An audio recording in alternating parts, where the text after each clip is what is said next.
There have been a lot of theories about what happened inside that house. Are they moving at all? No, dude, they're not moving. In this video, we're exposing the final moments of Gene Hackman's life, a mystery shrouded by unanswered questions, conflicting clues, and a chilling sense that something went terribly wrong. From the ominous scattered pills, to the strange disappearance of a beloved dog, and the shocking revelations hidden in Hackman's pacemaker data. Each piece of evidence unravels a deeper enigma. Was it a cruel twist of fate, a health crisis left unaddressed, or could there be darker forces at play behind those locked doors? Brace yourself for a roller coaster of suspicion, heartbreak, and baffling details as we delve into the story that's left investigators and the world stunned. Don't look away, because Prestige Stories is about to reveal the astonishing truth behind the final chapter of an Oscar-winning icon's life. Picture this: a sprawling estate in Santa Fe, New Mexico, silent except for a faint desert wind. The sun casts its last rays over the high desert, illuminating a lonely, locked front door left inexplicably ajar. Two bodies, those of Hollywood icon Gene Hackman and his wife, Betsy Arakawa, are found lifeless inside. A frantic 911 call from a maintenance worker launches a chain of events so bizarre that even seasoned investigators struggle to explain it. Initially, rumors swirl of carbon monoxide poisoning. Yet by the next day, the sheriff's office calls the situation suspicious. What happened in those final days? And what secrets did these two tragic figures take with them?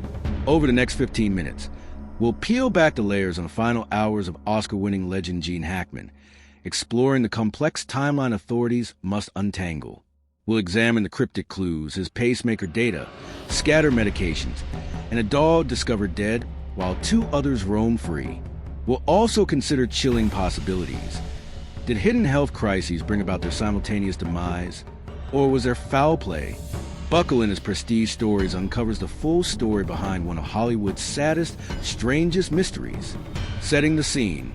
Until recently, the Santa Fe home where Hackman and Betsy lived was known for its privacy, not its drama. Hackman retreated from Hollywood in the late 2000s, citing health concerns and a desire for a quiet retirement. Images of him captured over the years showed a man gradually aging, spotted occasionally walking with his wife or enjoying a meal at a local restaurant. This once great actor, star of The French Connection and Unforgiven, appeared content to fade from the public eye. Then came February 26, 2025, the day everything changed. According to a 911 call, two maintenance workers arrived at the estate around 1:45 p.m. for what should have been a routine job. No one answered the door. Concerned, they peered through a window, only to spot two bodies on the floor, unmoving.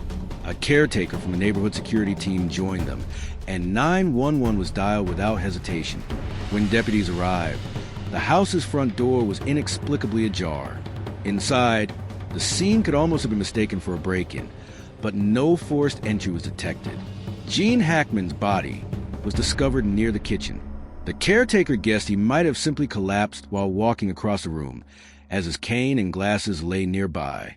Not far away, in a separate bathroom, Betsy Arakawa's body lay close to the countertop, where a prescription bottle lay open, pills scattered around. An overturned space heater was next to her, as if it had fallen alongside her final desperate moments. But the unsettling details didn't end there. Authorities also located three dogs on the premises. Two alive and distressed, one, a beloved German shepherd, tragically deceased in a closet. Why was one dog locked away while the others roamed freely? And how long had the dogs gone unattended? The conditions of the bodies suggested they'd been dead for some time. Hackman's pacemaker data would later imply he died around 9 days earlier. Early theories and initial confusion. When the discovery first hit the news cycle, local authorities floated carbon monoxide poisoning as the likely culprit. This silent killer claims unsuspecting victims every year, especially in older homes. But that theory quickly lost ground after thorough testing by the New Mexico Gas Company turned up no leaks in the lines, appliances, or surrounding infrastructure. So if not carbon monoxide, then what? The absence of outward trauma on both bodies also ruled out typical signs of violence. No bullet wounds, no stab marks, no physical scuffle. The scene was perplexingly tidy, except for the pills strewn about near Betsy's body. With no clear evidence of forced entry or robbery, the local sheriff's office put forth a measured yet chilling statement. The situation was suspicious enough in nature to require a thorough search and investigation. Investigators promptly secured a search warrant. Through the night, forensic teams scoured the property, bagging up medication bottles, retrieving 2 green cell phones, gathering an over-the-counter Tylenol container, and collecting a 2025 monthly planner. Most crucially, they also took Hackman's pacemaker data, which, unbelievably, showed its last event occurred on February 17th, 9 days before the bodies were found. This revelation sent shockwaves through the investigation. If Hackman died days earlier, had Betsy been alive all that time? Why hadn't she called for help, or did she? The time gap in pacemaker data. That pacemaker data became an investigative linchpin.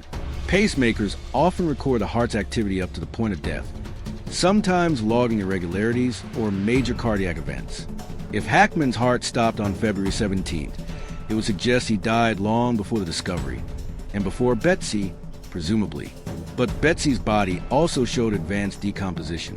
So did she die very shortly after him, or days later? According to Santa Fe County Sheriff's statements, even professional pathologists found it nearly impossible to determine who died first based solely on the condition of the remains. Additional complexities arose from the environment. The house's temperature settings and lack of ventilation could have accelerated or delayed decomposition. Meanwhile, the veterinarian working with animal control noted that at least 1 dog had starved or dehydrated to death.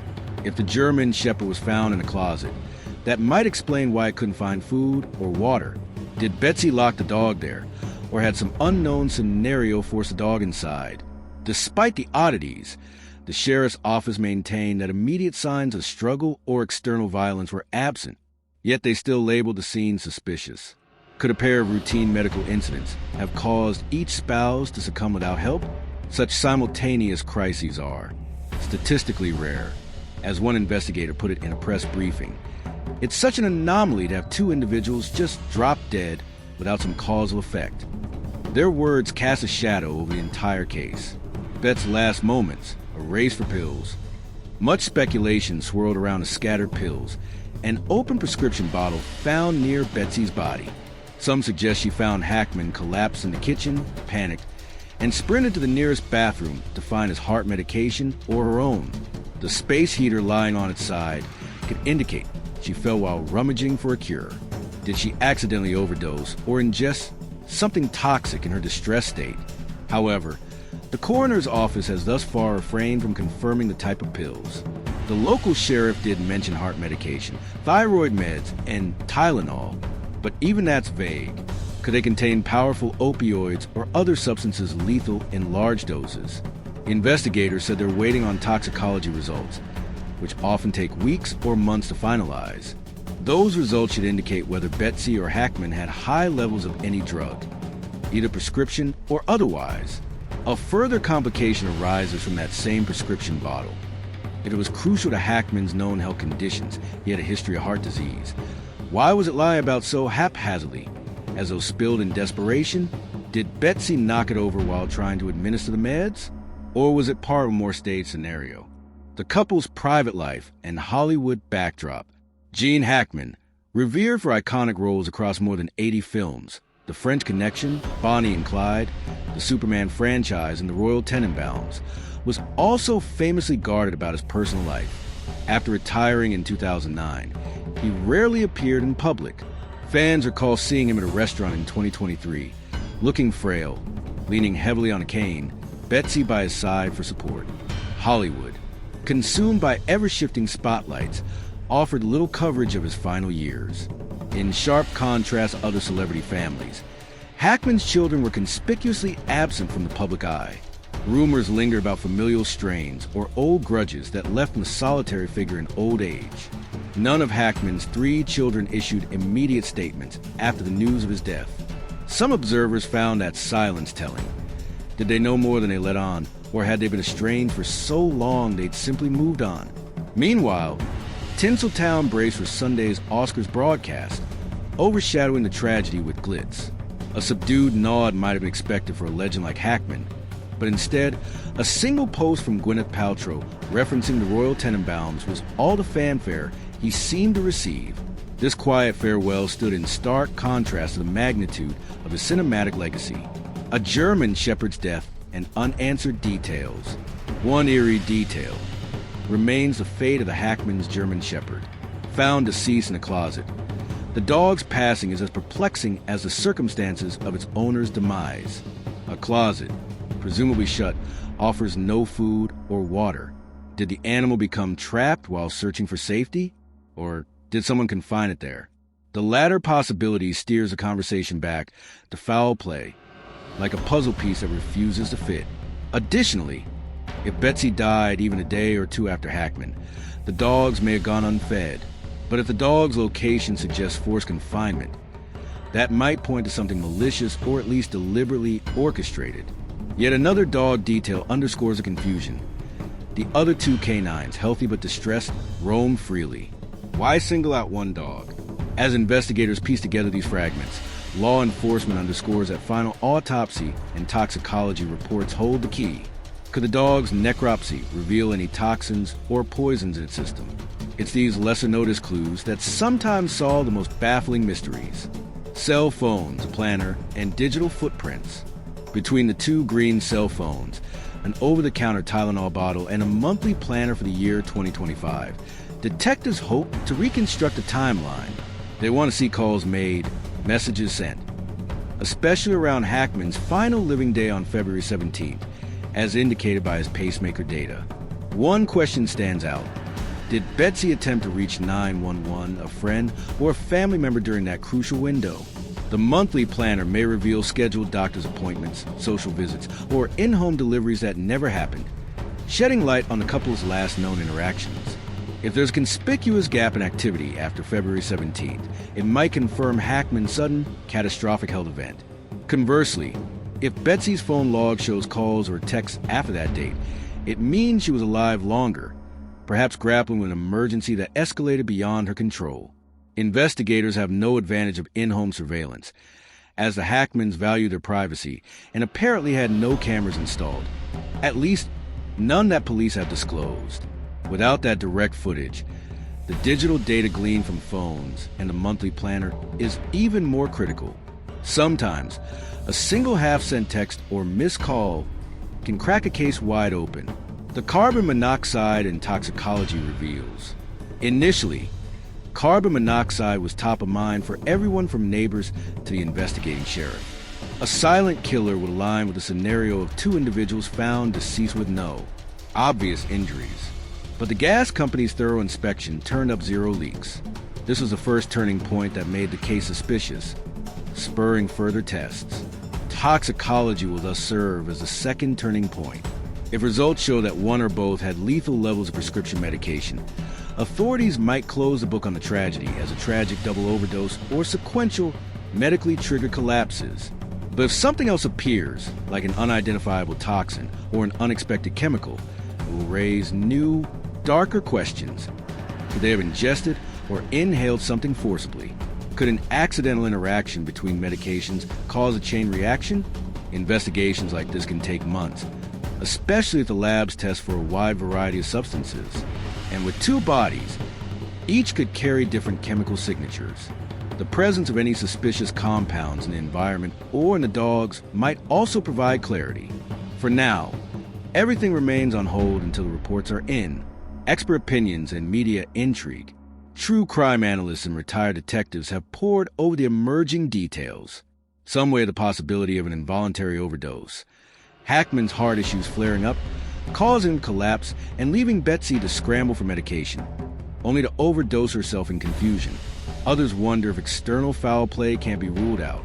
The door left open, the dog locked away, the chance that an unknown party orchestrated a more sinister conclusion. An ex-homicide detective told media outlets, two bodies discovered at the same location, same time frame, is already suspicious. Add to that the presence of an open door, scattered medications, and a deceased pet. It's a puzzle, and all the pieces need to be accounted for.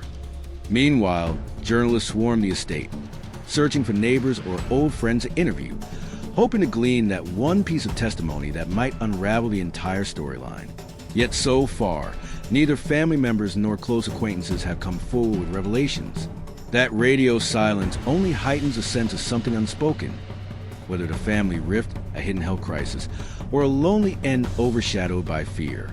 In Hollywood, such a storyline might be pitched as a tragic melodrama, but for the real-life investigators on the ground, it's the painstaking pursuit of truth. Why this matters to Hackman's legacy. Gene Hackman is no minor actor. He's a man whose performances shaped modern American cinema, bridging multiple generations of fans. That such an icon could slip into near anonymity, only to be found dead in a scenario bristling with unanswered questions, stirs an unsettling resonance. After a lifetime in the spotlight, Hackman's final act plays out like a mystery unraveling behind closed doors. Was he truly alone?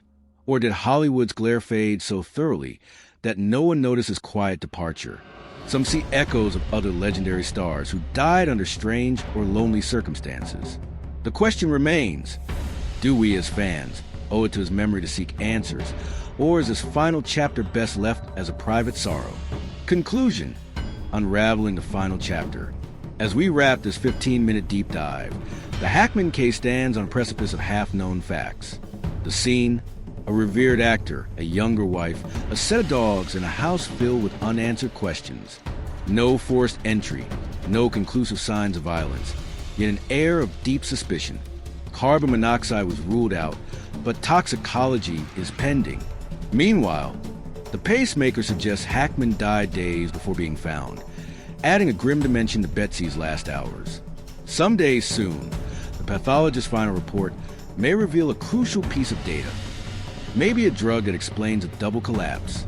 Or perhaps a hidden condition triggered a fast downward spiral, one spouse trying to save the other and failing.